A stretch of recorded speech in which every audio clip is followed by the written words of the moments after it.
Mis amados, el día de hoy Dios a través de su Espíritu Santo me dirigió para que pudiéramos ponerle este tema, y es hablar la verdad del asunto.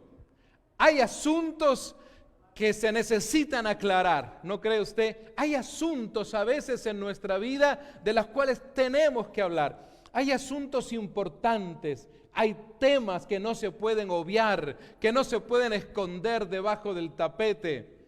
Hay temas o asuntos que verdaderamente son importantes para el pueblo de Dios. Si tú eres primera o segunda vez que te estás conectando o primera o segunda vez que nos estás visitando, muy bienvenidos. Y quiero decirte que el tema de hoy es un tema con mucha enseñanza bíblica especialmente.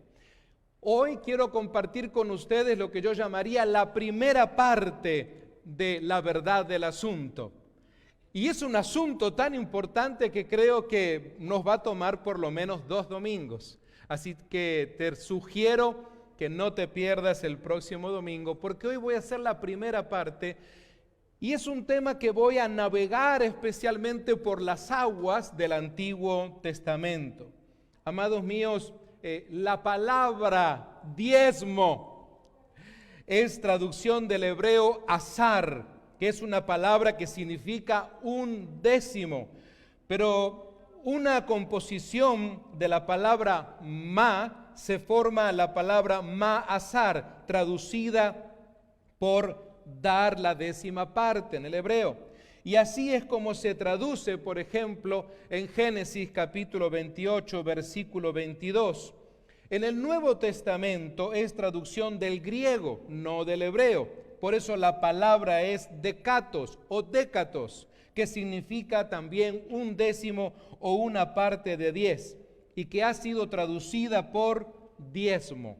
Así pues, bien podemos decir que el diezmo es la décima parte o 10% dado o pagado como tributo, particularmente con fines religiosos. Y hasta aquí alguno dirá: caramba, pastor, si yo sabía que usted iba a hablar del diezmo, mejor no venía hoy, me iba a la playa, a otro lugar más alegre, quién sabe. Pero por favor, no deje que nuestro enemigo, el adversario, le ponga esa idea, porque seguramente usted hoy va a descubrir algo muy importante, que es mucho más que simplemente hablar de esa palabra que a algunos cristianos les molesta, que es hablar del diezmo. Especialmente hoy porque las redes sociales están saturadas de mensajes muy malintencionados, donde desvían incluso de la fe a los creyentes. Amados míos, históricamente la idea de dar un diezmo a una deidad era una costumbre pagana, común en realidad. Y estoy hablando en el contexto histórico. Para casi todas las culturas antiguas, el número 10 era el símbolo de completamiento, algo completo. Típicamente, cuando los adoradores paganos querían dar una ofrenda a su deidad, le daban un diezmo, porque eso simbolizaba su ofrenda de todo, su entrega de todo cuanto tenían a ese Dios que ellos adoraban. Recuerde, estoy hablando de culturas y religiones paganas. Por lo tanto, la décima parte, históricamente hablando, era una proporción común en muchos tipos de ofrendas sagradas, y podemos decir que tal dádiva se practicaba mucho antes de la época de los patriarcas hebreos. Sí, y me estoy refiriendo a patriarcas como Abraham, como Isaac y como Jacob. Así que entonces, para el contexto histórico de la humanidad o del planeta, hablar de este asunto es algo que tiene mucho tiempo. No es algo que nace simplemente con Abraham. Vamos a ver, claro, en el contexto abrámico, el contexto hebreo tiene sí un momento de inicio, pero no es algo desconocido, porque algunas personas a veces se preguntan: bueno, pero ¿y Abraham de dónde sacó este tema? ¿Cómo se le ocurrió a Abraham? ¿Fue una ocurrencia de él? Recuerde que él también era hijo de un hombre pagano. Así que entonces, este asunto de dar diezmos en la época pagana era muy conocido.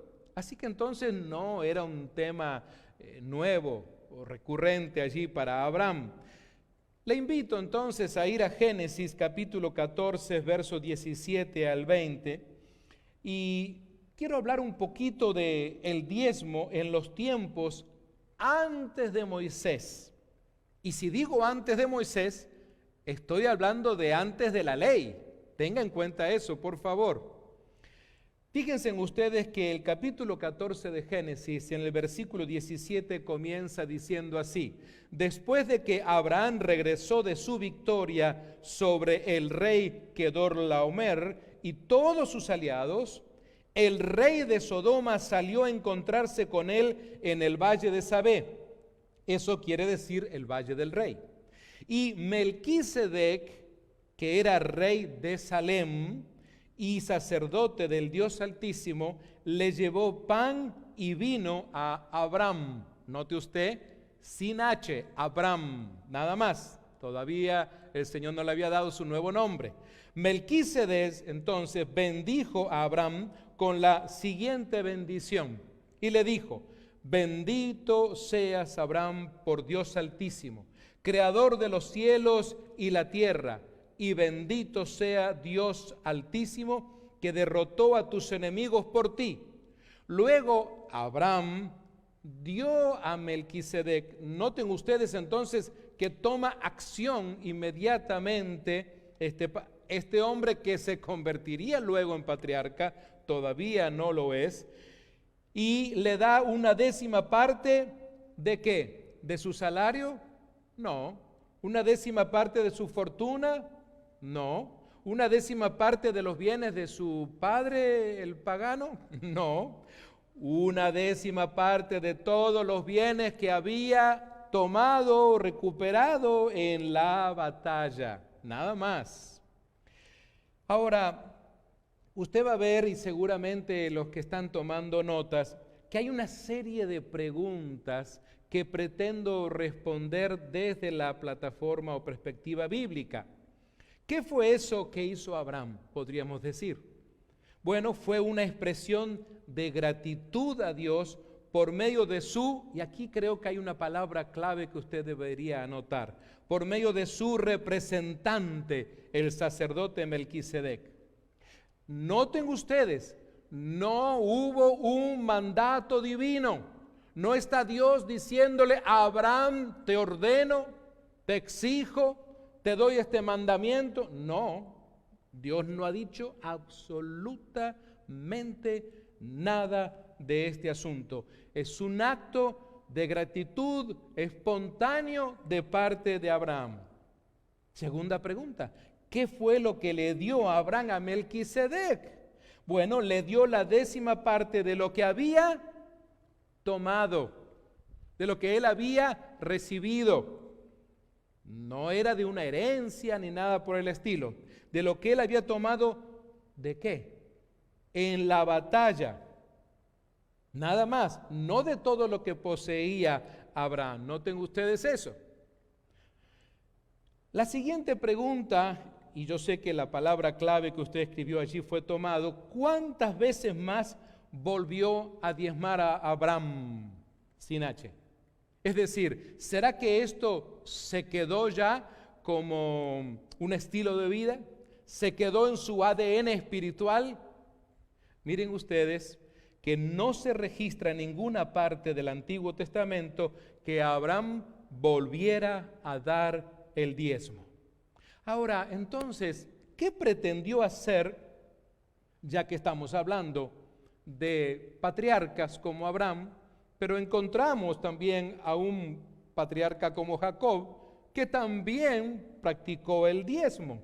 Noten ustedes que podríamos preguntarnos a esta altura, haciendo un paréntesis, dejando allí lo que hemos visto de Abraham, ¿qué pretendió hacer, por ejemplo, Jacob en cierta oportunidad en relación al diezmo? Porque estamos todavía en el libro de Génesis. Simplemente dejamos un poco la lectura de Abraham y nos vamos un poquito más adelante hasta el capítulo 28 y el verso 20, seguramente usted lo tendrá en las pantallas. Luego Jacob hizo el siguiente voto, dice la Escritura. Si Dios, noten ustedes cómo habla Jacob, si Dios en verdad está conmigo y me protege en este viaje, dice Jacob, por favor, tengan en mente quién es Jacob. No se olviden un poco la historia de Jacob. No se olviden de ciertas mañas que tenía Jacob. Noten ustedes que él le dice, y si él me provee de comida y de ropa, y si yo regreso sano y salvo a la casa de mi padre. ¿Habrá escuchado usted alguna vez a alguien orar así? Entonces el Señor ciertamente será mi Dios.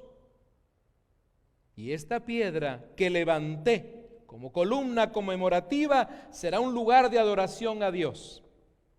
Y este versículo 22 dice, y yo, ahora sí viene la actitud de Jacob. Hasta ahora era toda la propuesta de Jacob, el negocio de Jacob, ¿sí? El business. Ahí estaba Jacob queriendo negociar un poquito con Dios. Hasta se me hace que Jacob es bueno para sobornar y pretende sobornar a Dios también.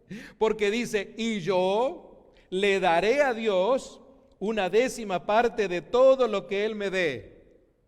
¿Será que cuando Dios escucha hablar a Jacob, empezará a aplaudir Dios y dirá, wow, aleluya, qué lindo, qué bendición, Jacob y Abraham y diezman?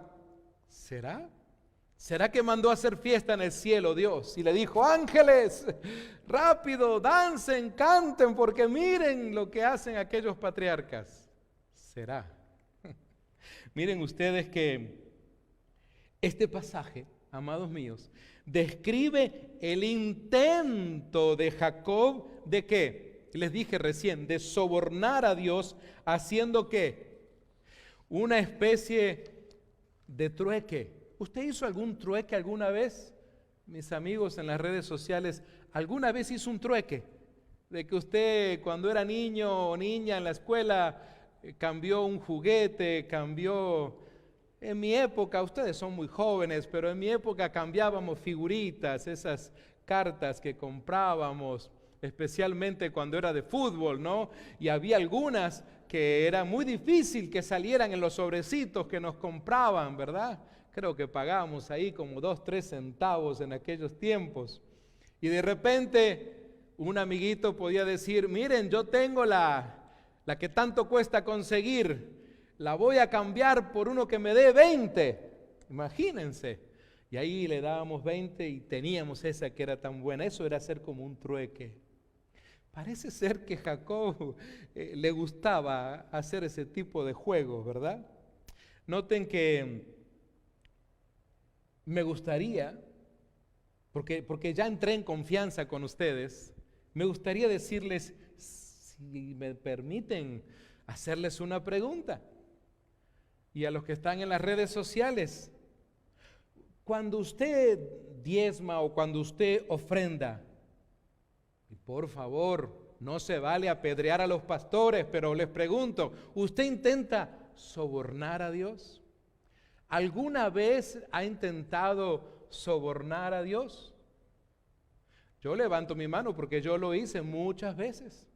Pertenecía a una religión muy tradicional donde eso, pues, nos enseñaron a hacer un poquito. Que había que hacer determinadas cosas para que Dios te bendiga. Que tenías que dar algo también, aunque sea una limosnita, para que Dios te dé algo. Pero fíjense en ustedes que los paganos, palabra clave para su bosquejo, de aquella región, daban un diezmo a su Dios. Estoy escribiendo Dios con minúscula. Pero solamente si él, noten ustedes, solamente trueque, ¿sí? Soborno, solo si él hacía lo que ellos le pedían. Qué interesante los dioses paganos, ¿no? Así era como se movía esa cultura. Nuevamente, aquí no se hace mención de ningún mandato divino, sino una expresión del corazón de ¿quién? En este caso, del corazón de Jacob. Así que entonces, noten ustedes, lo que vengo enseñando acerca de Abraham, no hay mandato divino. Lo que estamos ahora leyendo y enseñando de Jacob, no hay mandato divino. Y usted dirá, pero ¿cómo? Yo pensaba que sí. Amados míos, veamos ahora el diezmo en los tiempos de Moisés. Aquí ya la cosa cambia. Ya entramos en otra dispensación bíblica. Es decir, cuando hablamos de los tiempos de Moisés, estamos hablando ¿de qué? De la ley, por supuesto. Permítame llevarle al libro de Números, capítulo 18, versos 25 hasta el 30. Esta lectura es muy importante que la hagamos porque dice que el Señor también le dijo a Moisés: da las siguientes instrucciones a los levitas. Presten atención. Aquí sí está Dios hablando con su siervo Moisés y diciéndole lo que tiene que hacer. Anteriormente, tanto Abraham como Jacob hicieron lo que hicieron por gratitud, por deseo de su corazón. Aquí, en este diálogo, es muy fácil evidenciar que Dios está hablando directamente con su siervo y le dice: cuando reciban de los israelitas los diezmos que les he asignado como su porción, entreguen una 10ª parte de ellos, un diezmo de los diezmos, al Señor como ofrenda sagrada. Obviamente está hablando con los levitas. El Señor contará esta ofrenda de ustedes como una ofrenda de cosecha, como si fuera el primer grano de su propio campo de trillar o el vino de su propio lagar. La 10ª parte de los diezmos que reciben de los israelitas tendrán que presentarla como ofrenda sagrada para el Señor. Dice esta porción que esta es la porción sagrada del Señor y tienen que presentarla al sacerdote, en este caso a Aarón. De todas las ofrendas recibidas, asegúrense de dar lo mejor al Señor. Da también las siguientes instrucciones a los levitas. Recuerden que Dios está hablando con Moisés y le dice: cuando presente la mejor parte como su ofrenda, esta será considerada como si viniera de su propio campo de trillar o de su lagar. Seguramente si usted es una persona instruida en el Antiguo Testamento, usted dirá: un momento, los levitas no tenían campos, ¿es cierto? Los levitas no tenían trabajos de agricultura o de otra cosa, eran levitas y solamente se dedicaban a llevar adelante lo que podríamos llamar el gobierno teocrático de Israel. Y obviamente también la alabanza, la adoración, todo lo que tenía que ver con la parte del clero, de la liturgia del pueblo del Señor. Ellos no cosechaban, ellos no tenían campos, así que entonces tomaban por ordenanza de Dios de los diezmos, donde ellos tenían que vivir, sus comidas y todo lo necesario, de eso también diezmaban. Ahora, para aquellos que se preguntan, ¿quiénes eran los levitas en aquella época?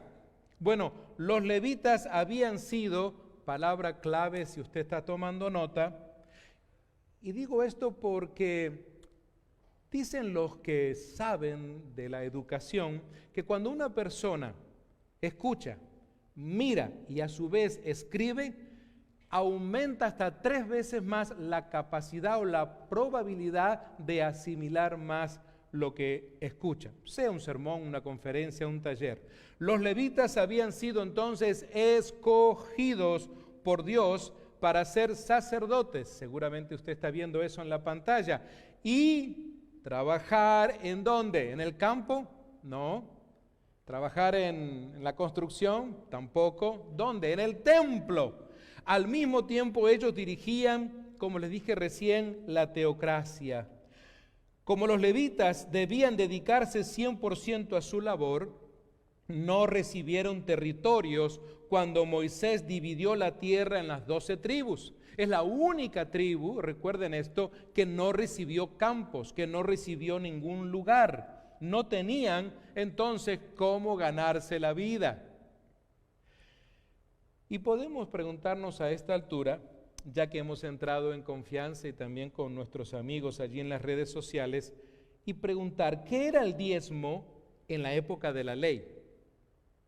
Recuerden, entramos en la ley cuando comenzamos a hablar de Moisés. Abraham, Jacob, ahí no había ley, acá ya lo hay. Amados míos, el diezmo era un impuesto. Es probable que sea para algunos de ustedes la primera vez que escuchan algo así, pero esta es la realidad. El diezmo era un impuesto del 10% que los israelitas debían de dar para sustentar y suplir las necesidades de los levitas. Así lo manifiestan historiadores, hebreos, judíos como Josefo y tantos otros. Ahora, noten ustedes que ellos son entonces los que estarían dirigiendo el gobierno y era obligatorio de los animales y de productos agrícolas de las personas. Noten ustedes, aquí sí podemos utilizar la palabra mandatorio u obligatorio.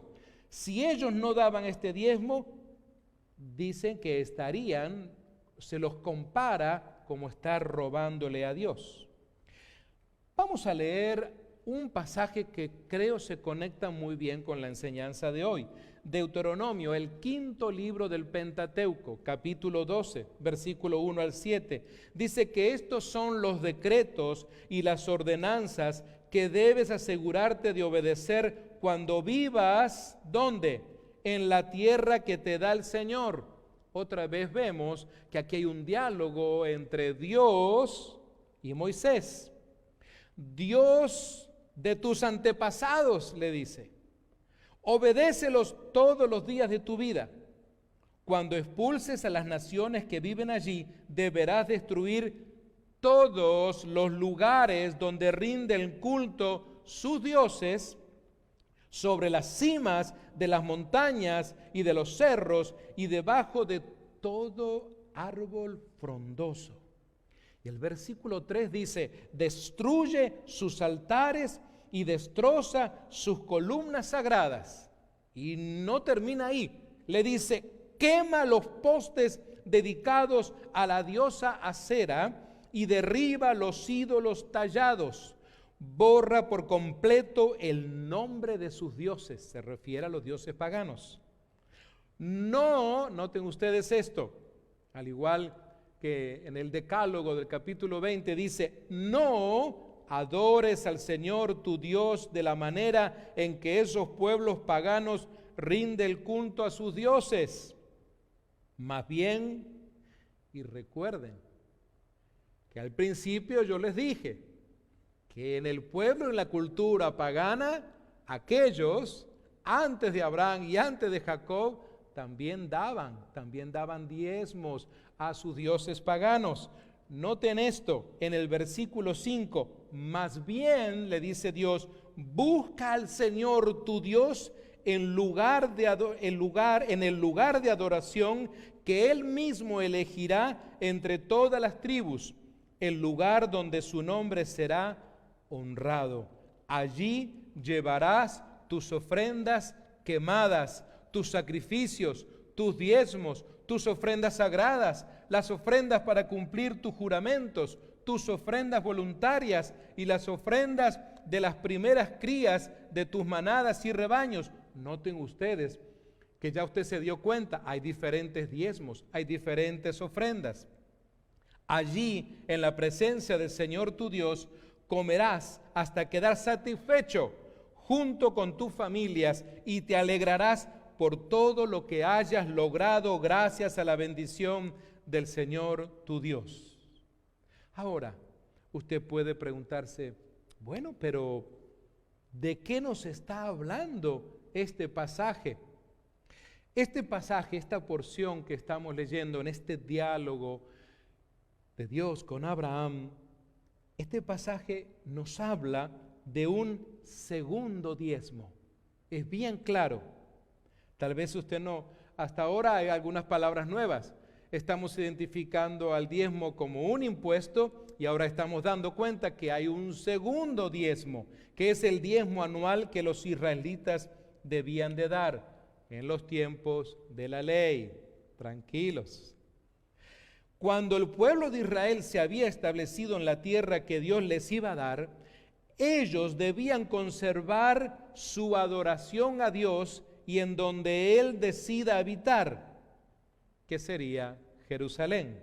Ellos debían llevar todas las ofrendas, sacrificios, diezmos y contribuciones a ese lugar en apoyo ¿a qué cosa? Bueno, a las celebraciones y a las festividades ceremoniosas, como por ejemplo la Pascua, que es un término ya con el cual usted se siente más familiarizado. Ahora, a todo esto podemos decir, ¿y cómo era el diezmo en aquel entonces? Bueno, este diezmo era de carácter, y ahí sí tiene que anotarlo, de carácter obligatorio. Este sí era mandatorio. ¿Para qué? Bueno, era para mantener las actividades de adoración, promover la fraternidad entre el pueblo y para que justamente los levitas puedan seguir adelante llevando y ejerciendo el gobierno teocrático. Cuando hablamos de un gobierno teocrático, estamos hablando donde Dios, recuerden, todavía no tenía reyes Israel, solo tenía a Dios. No habíamos llegado aquí al tiempo de Saúl, por eso era teocrático, ¿sí? Su presidente, su rey era Dios, de eso se trata. Hoy las cosas han cambiado mucho, ¿verdad? No tenemos un país en el mundo que tenga un gobierno teocrático. ¿Se ha dado cuenta usted de eso? Casi todos los países tienen o un presidente o un primer ministro y tienen después ¿qué? Sus diputados, sus senadores, en todos los países. ¿Se ha dado cuenta usted de eso? Pero inicialmente la historia de la humanidad, el ser humano fue creado para tener un gobierno teocrático, para pertenecer a un gobierno teocrático, para estar debajo de esa cobertura de un solo Dios. Amados míos, fíjense en ustedes que si bien este diezmo era de carácter obligatorio, en Deuteronomio, un poquito más adelante, el capítulo 14, verso 28, dice, al final de cada tercer año, lleva todo el diezmo de la cosecha de ese año a la ciudad más cercana y almacénalo allí. Noten ustedes que dice al final de cada tercer año, era trianual. Dáselo a los levitas, quienes no recibirán ninguna asignación de tierra como las demás tribus, y también a los extranjeros que vivan en medio de ti. Noten ustedes, aquí aparece algo nuevo en esta enseñanza. Está hablando de bendecir a quienes, a los huérfanos, a los extranjeros y a las viudas. Yo creo que la iglesia tiene que prepararse si vamos a seguir ampliando este tema. ¿Para qué? Para que coman y se sacien. Tres grupos que identifica aquí Dios: extranjeros, huérfanos y viudas. Tres grupos bien identificados.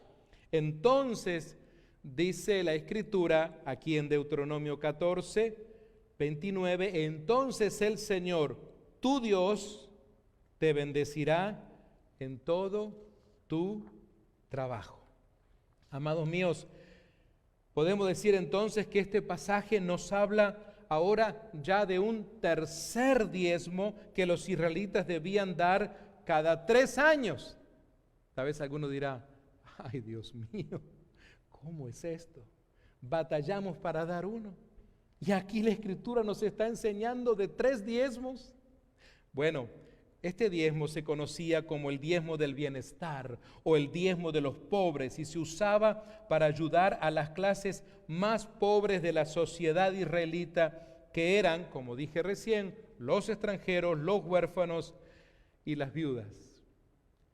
¿Alguna vez había pensado usted en que Dios tanto, pero tanto tiempo atrás pensaba en estas personas?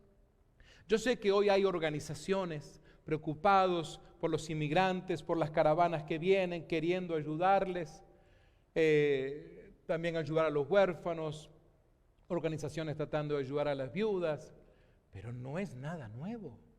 ¿Se dan cuenta ustedes? No es un invento del hombre contemporáneo, de que es muy bueno y muy misericordioso. Esto está entonces ya en la Escritura. Desde los primeros libros, desde el Pentateuco, entonces emana esta enseñanza, esta ordenanza de parte de Dios. No debería de ser algo como que, ay, si quiero, si estoy de buenas, si me da la gana, ayudo a un extranjero o a un huérfano o a una viuda. Usted no puede actuar así con un mandato. Noten ustedes entonces que en Levítico capítulo 19 versos 9 al 10 se nos enseña que los israelitas no debían segar o cosechar hasta las últimas esquinas de los campos y no debían recoger el fruto que caía al suelo mientras recogían uvas. ¿Con el fin de qué? Con el fin de que los pobres pudieran atravesar los campos y las vides, ¿sí? las viñas, y servirse de la abundancia de la cosecha, de lo que quedaba. Ellos ya sabían, donde terminaban los 4 puntas de los campos, ahí iban a encontrar fruto, ahí iban a encontrar alimento, porque los dueños de esos campos o esas tribus allí no recogían. Sí sembraban, pero no cosechaban, porque era para esta gente. Fíjense en ustedes entonces cómo Dios lleva adelante, administra todo para que hasta los más desafortunados puedan vivir. Para eso es el fruto, la evidencia de un Dios justo. No encontramos a ningún Dios pagano hablando así, actuando así. Hoy en día creo que estamos muy lejos de seguir el modelo de un Dios justo. ¿Saben por qué? Porque cuando una persona quiere actuar de manera justa, casi siempre se preocupa por tomar su selfie, para que otros se enteren que fue a tal parte a ayudar, a bendecir, que llevó comida a esos huérfanos, que le dio ropita a esos inmigrantes, que hizo esto, que hizo lo otro. Aquí vamos a descubrir nosotros que se trata de hacerlo sin hacer publicidad ninguna. Perdón. Porque claro, hoy en las redes sociales es tan importante que todo mundo se entere qué bueno que soy. Robertito, cómo bendice a la gente y le da de comer y hace esto y lo otro. Esa bendición ahí se queda. Quiero verdaderamente que la bendición de Dios esté sobre mi vida, que Él se entere, nada más. Y Él siempre se va a enterar. Él no necesita que usted publique nada en Facebook. Él no necesita de Twitter. Él no necesita ni siquiera del WhatsApp de la iglesia. Dios no necesita eso. Simplemente tú hazlo. Y Él sabe que lo estás haciendo. Y te puedo asegurar que a Él no se le pasa desapercibido. Amados míos, noten ustedes que en Éxodo 23:10 nos dice que cada 7º año el pueblo tenía que perder las ganancias normales de todo un año, de modo que la tierra pudiera rejuvenecerse, es decir, no podían labrar la tierra. Imagínense que el Señor nos dijera a todos: el año que viene no trabaja nadie. ¿Cómo así, pastor? ¿Y de qué voy a vivir? Es la pregunta que nos hacemos. Enseguida, no, pastor, ni lo mande Dios, pastor, ¿de qué voy a vivir? Es la expresión que seguramente mis oídos escucharían. Amados míos, noten ustedes esa mayordomía, esa administración de Dios, que la tierra también necesitaba descansar, porque durante 6 años produciendo constantemente, dándole duro y parejo, esa tierra necesitaba ese descanso. ¿Cómo funciona el diezmo? Entonces, ahora, si estamos en los tiempos de Moisés, podemos preguntarnos, ¿y cómo funciona el diezmo con el asunto del tabernáculo? Porque todavía no había templo, pero sí ya tenían tabernáculo, lugar de adoración. Usted tiene y hoy ha venido a un lugar de adoración. Este es un edificio al cual llamamos templo. En los tiempos de Moisés era el tabernáculo. Entonces, capítulo 30 de Éxodo, verso 11, dice que entonces el Señor le dijo a Moisés: cada vez que hagas un censo del pueblo de Israel, cada hombre contado tendrá que pagar al Señor un rescate de sí mismo. Así ninguna plaga herirá a los israelitas cuando los cuentes. Cada persona contada tendrá que dar una pequeña pieza de plata como ofrenda sagrada al Señor. Noten ustedes, ya entraron aquí, ya no es simplemente la cosecha del campo, ya no son los animalitos o corderitos, aquí se está hablando ya, porque se comenzó a acuñar, ya comenzó la existencia de las monedas, y este pago es de medio ciclo, según el ciclo del santuario, que equivalía a unas 20 jeras, que es otra moneda de aquellos tiempos. Todos los que hayan cumplido 20 años deben de dar esa ofrenda sagrada al Señor. Qué interesante. Todos los que hayan cumplido 20 años. Así que ya está hablando de gente joven. ¿Por qué? Porque eran jóvenes que ya entraban en una actividad donde ya trabajaban, donde ya producían, donde ya obtenían ganancias. De eso se trata. Creo que hoy es algo que necesitamos asimilar y también enseñar a nuestra presente y futura generación. Cuando presenten esta ofrenda al Señor, dice la Escritura, para purificar sus vidas, noten ustedes, y hacerse justos ante Él, el rico no dará más del monto establecido y el pobre no dará menos. Recibe el dinero del rescate de los israelitas y úsalo para cuidar el tabernáculo, le dice a Moisés. Esto hará que el Señor se acuerde de los israelitas y servirá para purificarles su vida. Y mis amados, les invito a hacer una comparación tal vez rápida para que puedan ver ustedes. Alguien dirá, bueno, todo esto está en el Antiguo Testamento. Ya estoy deseando, pastor, que se brinque al Nuevo Testamento, que ahí me gusta más. Pero noten ustedes, por ejemplo, Nehemías, y me fascinó porque me gusta hacer estos cuadros comparativos. A mí me encanta los millones de puentes que constantemente hay entre el Antiguo y el Nuevo Testamento. Noten ustedes que en Nehemías, capítulo 10, verso 32, dice: además nos comprometemos a obedecer el mandato de pagar el impuesto anual del templo de 4 gramos de plata para los gastos del templo de nuestro Dios. Aquellos que conocen un poco la Escritura saben que Nehemías es el hombre que Dios llamó, que Dios trae entonces en aquellos tiempos del rey Nabucodonosor, lo trae de Babilonia, y entonces él comienza a dirigir la reconstrucción, por lo menos, de los muros de Jerusalén que habían sido destruidos. Ustedes recordarán entonces que el pueblo de Israel había sido llevado a la esclavitud involuntaria, obviamente, en los tiempos de Nabucodonosor.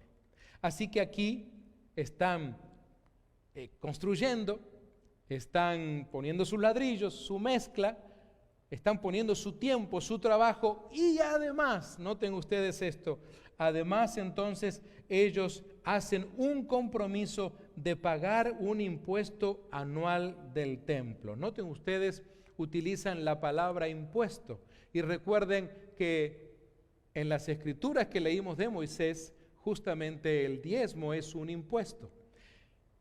Pero ¿qué tal como lo describe el Señor Jesús? Vamos a ese pasaje, yo sé que a usted le gusta, Mateo, capítulo 17, versículo 24. Dice entonces Mateo que cuando llegaron a Capernaum, los cobradores de impuestos del templo se acercaron a Pedro. Miren ustedes qué interesante es este diálogo, este encuentro entre estos publicanos que quieren hablar con un discípulo de Jesucristo. Y le dicen, ¿tu maestro no paga el impuesto del templo? Y Pedro dijo, sí lo paga, contestó Pedro. Él rápidamente le dijo, sí, acuérdense que Pedro era rápido siempre, ¿no? Luego entró en la casa, pero antes de tener oportunidad de hablar, Jesús le preguntó. Amados, tengamos en cuenta que Jesús sabe muy bien el diálogo que tuvieron ahí afuera, esos publicanos con Pedro. Al Señor Jesús no se le escapó eso. Tal vez Pedro habrá dicho, caramba, ¿y el Señor cómo sabe esto? Porque Él es Dios. Y noten ustedes que Jesús le dice, ¿qué te parece, Pedro? ¿Los reyes cobran impuestos a su propia gente o a la gente que han conquistado? Y dice Pedro, se los cobran a los que han conquistado, contestó Pedro. Muy bien, dijo Jesús, entonces los ciudadanos quedan exentos. Sin embargo, no queremos que se ofendan, dice el Señor Jesús. Así que desciende al lago y echa el anzuelo, abre la boca del primer pez que saques y allí encontrarás una gran moneda, ¿de qué? De plata. ¿Se acuerdan que veníamos ya hablando de la moneda de plata? Y fíjense en ustedes que entonces le dice, tómala y paga mi impuesto y el tuyo. Interesante. Cada año el pueblo debía dar un impuesto para el templo. Por eso los publicanos hicieron eso. Se usaba para financiar y mantener el templo. Con ese dinero se compraban las víctimas para los sacrificios, es decir, los corderitos, los palominos, la harina, el incienso, el vino, el aceite, el combustible, las vestiduras que eran para los sacerdotes. Y ya para terminar en esta oportunidad vamos entrando, aterrizando un poquito en ese pasaje que se vuelve famoso, muy leído en los servicios cuando se levantan ofrendas.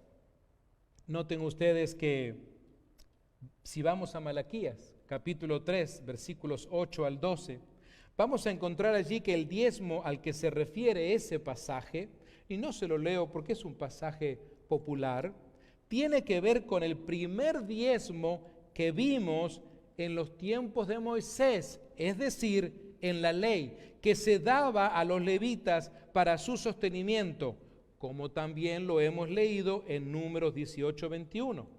Ahora, esa palabra robar es quitar lo que le pertenece a alguien. En este sentido, los israelitas les estaban quitando lo que le pertenecía ¿a quién? A los levitas. Ese es el asunto.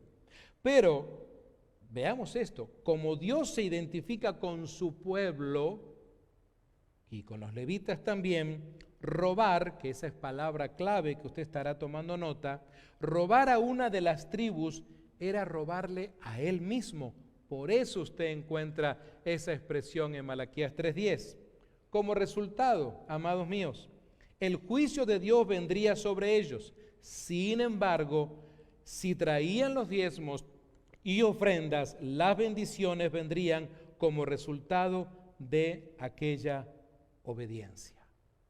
Mis amados, en resumen, para terminar esta primera parte de la enseñanza este domingo, de acuerdo a la enseñanza del Antiguo Testamento, donde más he estado incursionando hoy en día, logramos comprender que existían dos tipos de ofrendas. Es decir, estoy tratando de hacer como un resumen bien cerradito, dos tipos de ofrendas. ¿Cuáles eran? La voluntaria y la necesaria. Repito, la voluntaria y la necesaria. Bueno, ¿cuál era la voluntaria? era la espontánea. Usted lo puede escribir. Y no había mandamiento alguno que lo requiriera.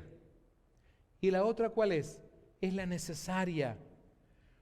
Fue establecida, palabra clave, por Dios, con el fin de suplir las necesidades del pueblo y apoyar el gobierno nacional del pueblo de Israel. Y amados míos, hasta aquí lo que hemos podido entender a la luz de la Escritura. Podríamos quedarnos con esto y pensar, ¿cómo está en nuestra vida y en nuestra mente actuando esta palabra?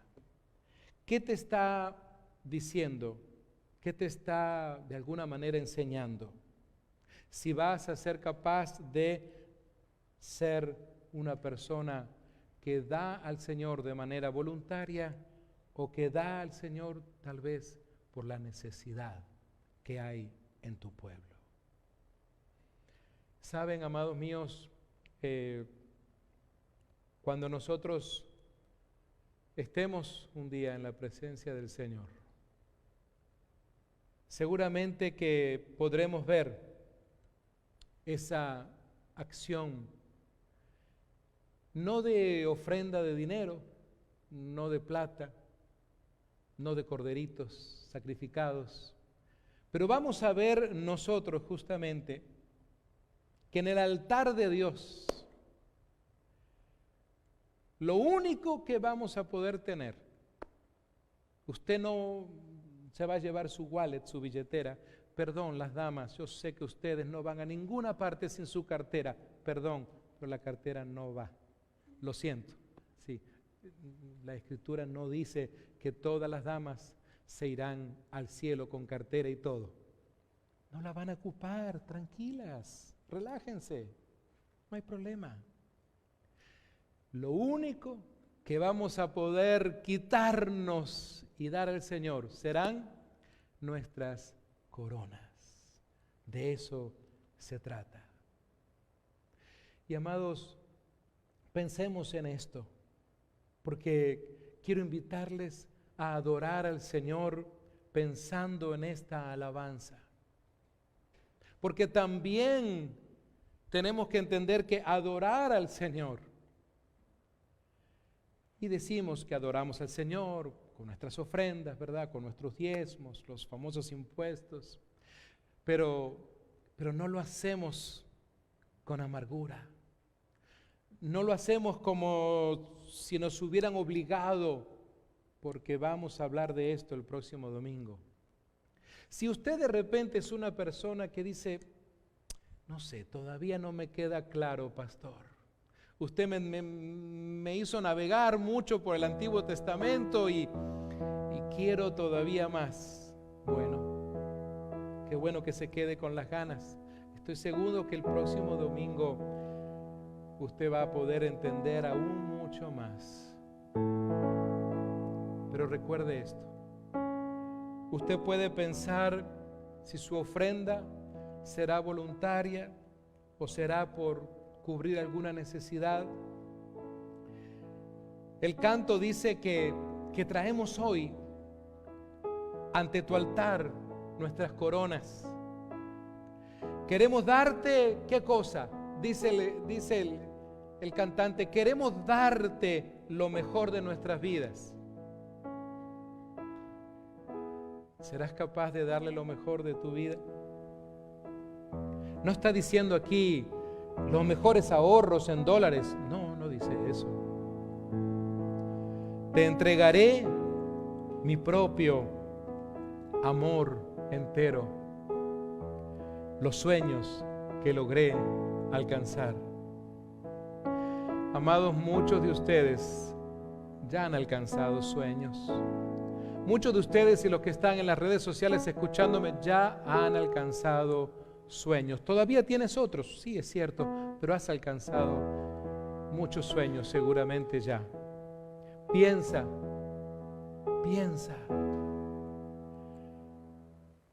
en el amor que tú puedes entregarle a Dios, esa ofrenda más especial. Quiero invitarles que nos pongamos de pie un momento para que podamos ahora hacer algo interesante con mis amigos que están en las redes sociales también, llevar a la práctica esto. Una de las cosas que más me preocupa como predicador del Evangelio es predicar algo hueco, algo sin sentido. Predicar algo donde la gente salga por las puertas del templo y diga: no sé de qué predicó, no entendí nada, ¿qué voy a hacer con esto? Eso para mí como predicador es un fracaso. Por eso es que mi esmero, mi afán, como dicen algunos por ahí, es que podamos practicar esto, que podamos llevarlo y traerlo como un estilo de vida. No porque alguien te está obligando, no porque alguien te está poniendo un arma y te está apuntando para que lo hagas, no, sino para que sea parte de tu adoración. Porque vamos a comprender seguramente en la siguiente parte que esto se transforma en adoración. De eso se trata. Así que le invito, para los que están en las redes sociales también, ahí lo van a tener en las pantallas, nuestro grupo de alabanza nos va a dirigir.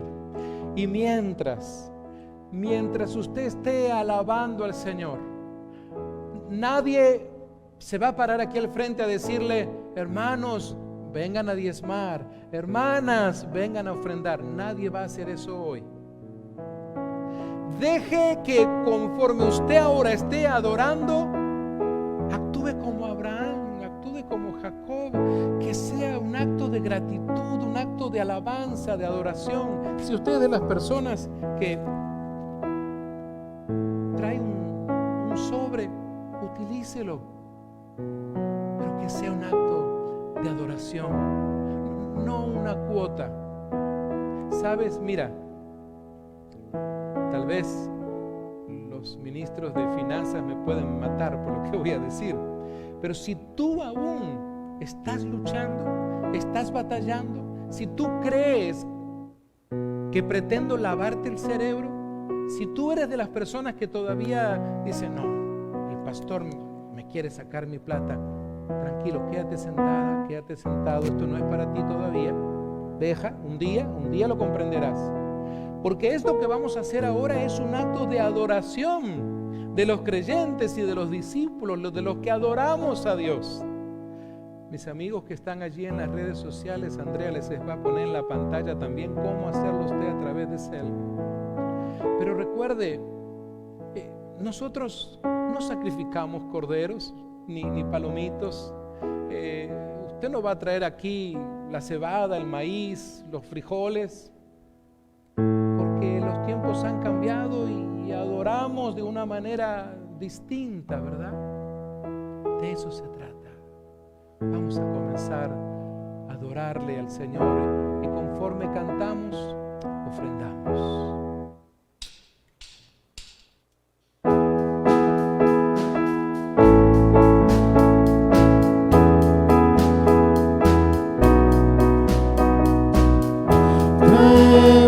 Hoy ante tu altar nuestras coronas, queremos darte lo mejor de nuestras vidas.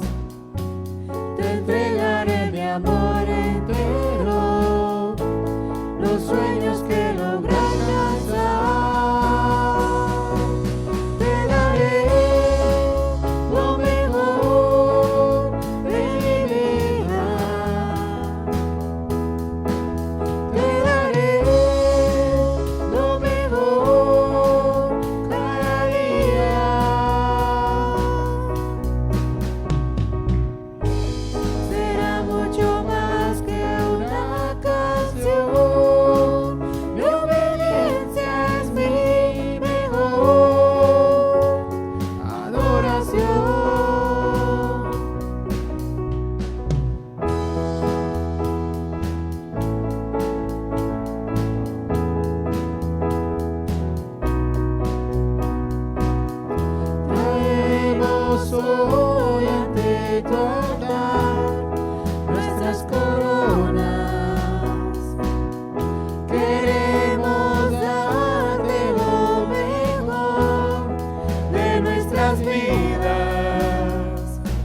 gracias por permitirnos adorarte, Daremos glorificarte. solo las primicias, pues tú mereces lo mejor.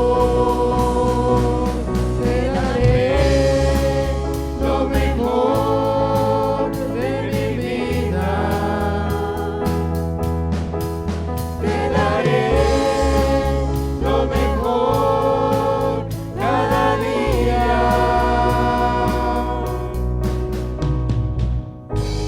Será mucho más que una canción.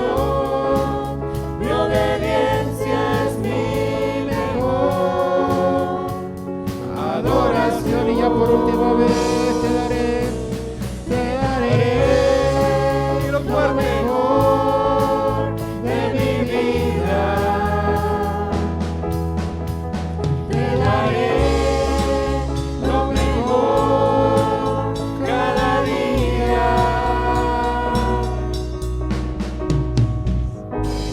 Será mucho más que una canción. Mi obediencia es mi mejor adoración. Promételo. Te daré lo mejor de mí. Te daré lo mejor de mí. Te daré lo mejor de mí. Te daré lo mejor.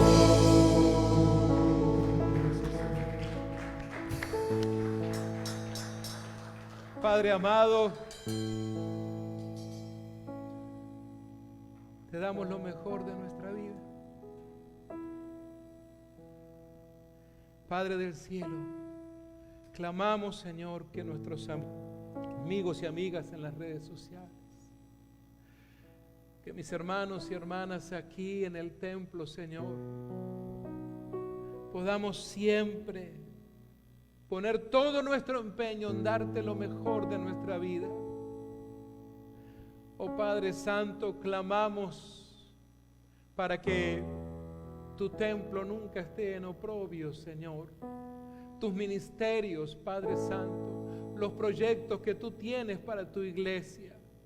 Oh Padre Santo, clamamos, Señor, que nuestra primera ofrenda podamos ser nosotros mismos, nuestro corazón, nuestro amor. Clamamos que sea tu Santo Espíritu redarguyéndonos, ayudándonos, Señor, a ser fieles. Padre Santo, perdónanos por nuestra infidelidad. Perdónanos por no querer comprender tu palabra. Perdónanos por poner argumentos de hombre. Perdónanos, Señor, por todo aquello para lo cual siempre se nos hace fácil decir que no es de ti o que es de algún otro testamento. Pero Padre amado, tu palabra nos enseña a adorarte con todo nuestro ser, adorarte con todo lo que tenemos. Padre amado, ¿cómo no vamos a adorarte si tú eres el dador de la vida? ¿Cómo no vamos a adorarte si tú eres el que nos rescató? Si tú eres el que nos lavó, tú eres el que nos redimió, tú eres el que nos compró, tú eres el que nos libró. Padre amado, declaramos que nunca habrá un argumento de hombre tan fuerte para opacar la verdad de que tú eres el único Dios digno de ser exaltado, de ser adorado. A ti sea la gloria y la honra por los siglos de los siglos. Tu pueblo dice amén, amén, amén, amén. Despedimos a nuestros queridos hermanos y hermanas de las redes sociales. Nos encontramos aquí por este mismo canal el próximo viernes a las 7 en punto de la noche, hora de California. Que Dios los bendiga y recuerde, el próximo domingo tendremos